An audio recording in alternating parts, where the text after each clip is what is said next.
Quran verses related to the order of hijab.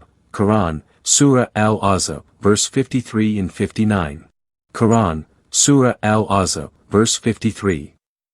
When you ask, the wives of the Prophet, for anything, ask them from behind a curtain. That will be purer for your hearts as well as their hearts.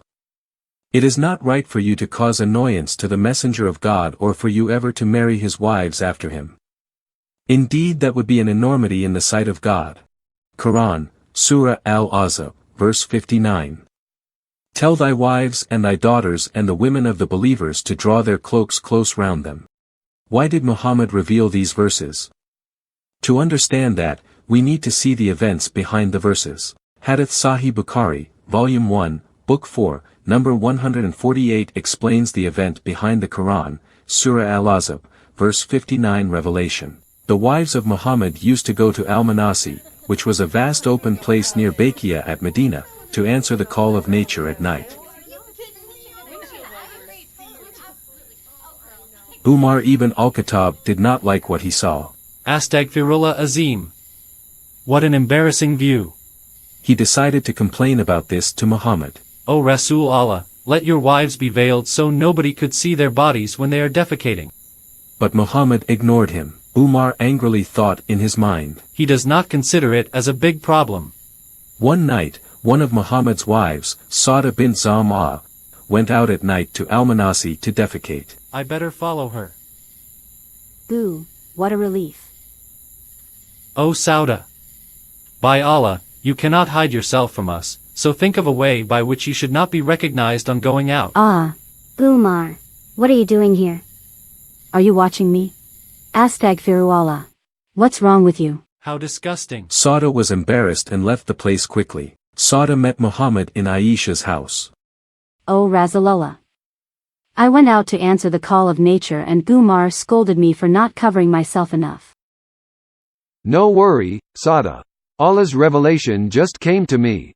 Permission has been granted to you that you may go out for your needs. Umar later came to Muhammad. O Rasulullah. Good and bad persons visit you, so I suggest that you order your wives to observe veils. After Umar requested several times, eventually Muhammad gave in. Oh, all right. Here, Allah revealed Quran, Surah Al-Ahzab, verse 59. O Prophet, tell thy wives and thy daughters and the women of the believers to draw their cloaks close round them. Wow, Allah sent a verse based on my request. Umar did not ask Prophet Muhammad to reveal the Quranic verse of hijab because he respected women. No, far from it. He just disgusted to see Sauda's body when she answered the call of nature. But what kind of man liked to peek at his best friend's wife when defecating? The following hadith shows a clear example how Umar disrespected women. Musannaf ibn Abi Shaybah, number 6382. Anas reported. Umar saw one of our maidservants wearing a veil and he flogged her. Umar said, do not resemble free women. Muslims nowadays claim that Islamic veil is the symbol of respect toward women. If that's so, then why Umar flogged the female slave for wearing a veil? Umar certainly hated women. Take a look at this following hadith. Hadith Imam Muwatta Malik, Book 30, number 14. A Muslim came to meet Umar ibn al-Khattab. Oh Umar, I need your advice. What is your problem? This is my situation. I have a Jariya and I used to be intimate with her. My wife disliked it. She went to my Jariya and suckled her. When I would like to approach my Jariya again, my wife told me I am not allowed to do so anymore, since she had suckled her. She is our relative now. You cannot be intimate with her anymore. Umar then ordered. Beat your wife and go to your Jariya again. Kinship by suckling is only by suckling babies. So the Muslim did exactly what Umar told him to do. This is for trying to prevent me to approach my Jariya. Then he approached his Jariya again.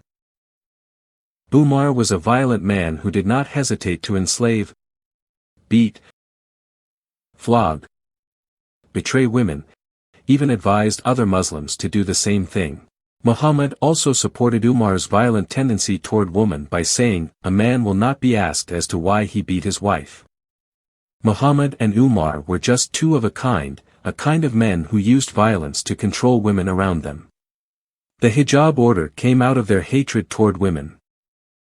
Al-Suyuti mentioned another event behind Quran, Surah Al-Ahzab, verse 53, in his book Asbab al-Nuzul Quran.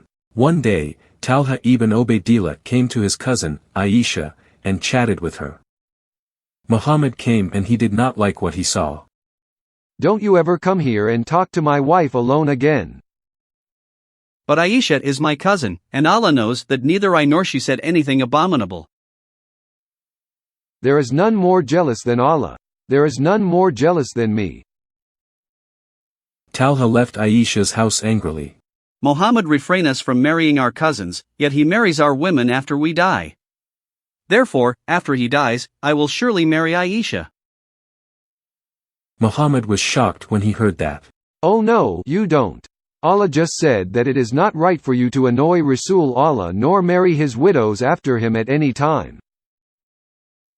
When you ask my wives for anything you want, then ask them from behind a screen. Quran, Surah Al-Ahzab, verse 6 says, "The Prophet is closer to the believers than their own selves and his wives are their mothers. You cannot marry your own mother." Since then, Muhammad's wives always had to wear hijab or niqab whenever they met any man who is not their relatives or husband.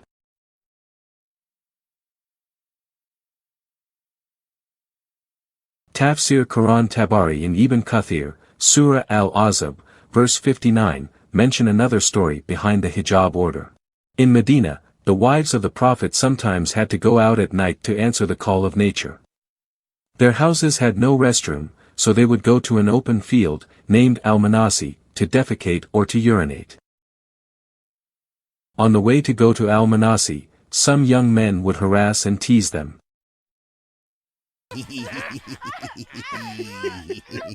When they reported that harassment to the Prophet, he did not to do anything toward the rowdy young men. Instead, he ordered his wives to wear hijab that covered all parts of their bodies, including the eyes. Oh, Allah just sent an order for you all. Quran, Surah Al-Ahzab, verse 59. O Prophet, ask your wives, daughters, and believing women to draw their cloaks over their bodies. In this way, it is more likely they will be recognized as virtuous and not be harassed. And Allah is all-forgiving, most merciful.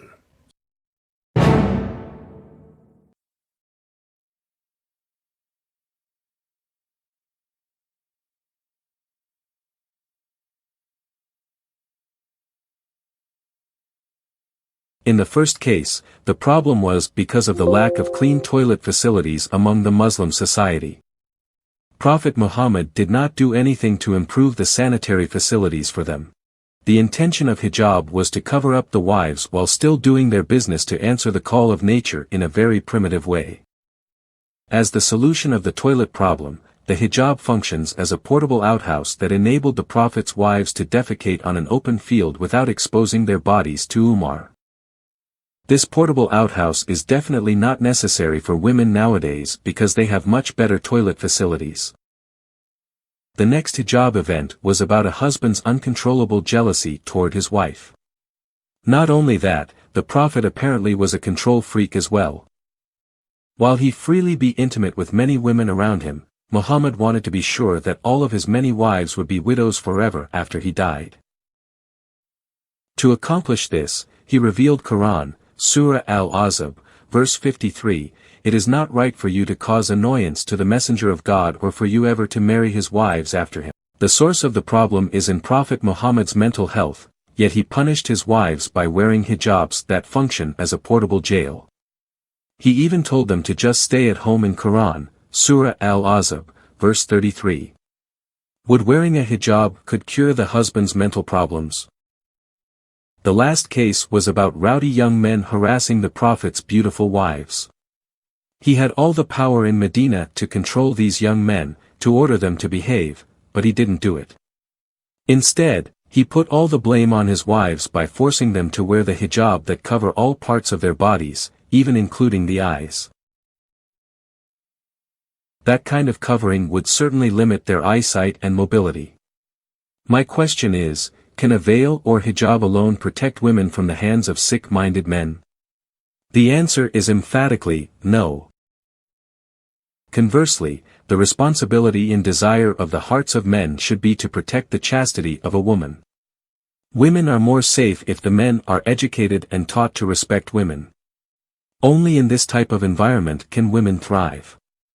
For instance, Khadija, the first wife of Muhammad.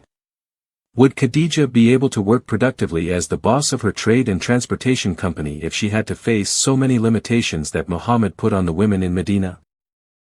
To be able to run her business, Khadija had to deal face to face with her employees, camel riders that were mostly men in her office.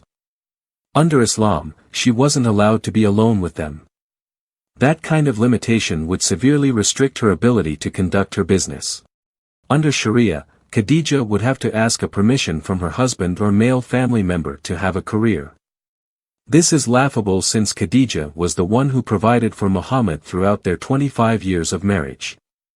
She supported the Muslims during the boycott time in Mecca.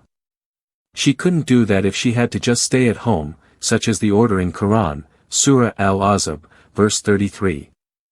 She thrived and was respected in Mecca because the pagan Meccan community upheld her freedom and rights to pursue what she wanted.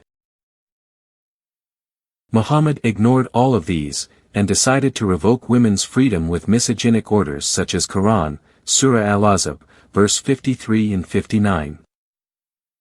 Because of this, millions of women in Islamic countries simply don't have freedom of choice. Hijab for them is a forced legal requirement. Those women who prefer not wearing hijab could face deadly consequences. They could have their faces slashed with razors, have acid thrown in their faces, or they could be killed and imprisoned until the Islamic regimes were able to enforce compulsory veiling and establish their rule. In the past, Muhammad went mad, therefore he suppressed women. After his time, Muslim leaders follow Muhammad's madness to the extreme, to the point of killing women in the name of Islam, as in the recent slaying of Mahsa Amini.